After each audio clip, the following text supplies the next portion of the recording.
MP developers launching MP Petals on September 13, 14 and 15. Location Kundratur. Call 8524806806. Police, தொழிலதிபர், மாடு மேய்ப்பவர் என பல ஆண்களை ஏமாற்றி திருமணம் செய்து பணம், நகைகளை மோசடி செய்ததாக கைதான சத்யா என்பவரை ஜாமீனில் விடுவிக்க சென்னை உயர்நீதிமன்றம் உத்தரவிட்டுள்ளது.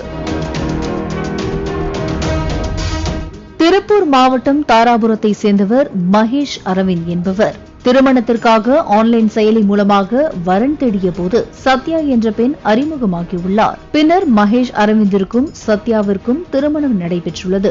திருமணத்தின் போது மணப்பெண் சத்யாவுக்கு 12 பவுண்ட் தங்க நகைகளை மணமகன் வீட்டார் அணிவித்துள்ளனர். திருமணமான சில நாட்களிலேயே சத்யாவின் நடவடிக்கையில் கணவனுக்கு சந்தேகம் ஏற்பட்டுள்ளது.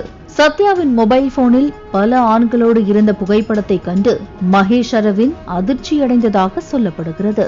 பின்னர் 50,000 மற்றும் 12 பவுண்ட் நகைகளை சத்யா எடுத்துக்கொண்டு தலைமறைவானதாக சொல்லப்படுகிறது. பின்னர் மகேஷ் அரவிந்த் காவல் நிலையத்தில் புகார் அளித்துள்ளார். விசாரணையில் போலீஸ், தொழிலதிபர், மாடு மேய்ப்பவர் என பல ஆண்களை ஏமாற்றி திருமணம் செய்து சத்யா பணம், நகைகளை மோசடி செய்ததாக 2 மாதங்களுக்கு முன்பு புதுச்சேரியில் வைத்து கைது செய்தனர்.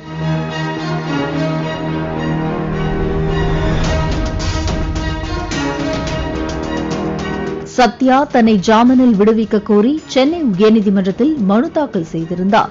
இந்நிலையில் சத்யா கைதாகி 60 நாட்கள் ஆகியும் போலீசார் இன்னும் குற்றப்பத்திரிகை தாக்கல் செய்யவில்லை என கூறப்படுகிறது. இதனால் கைதான சத்யாவை ஜாமீனில் விடுவித்து சென்னை உயர்நீதிமன்ற நீதிபதி தனபால் உத்தரவிட்டுள்ளார். MP developers launching MP Petals on September 13, 14 and 15. Location Kundratur. Call 8524806806.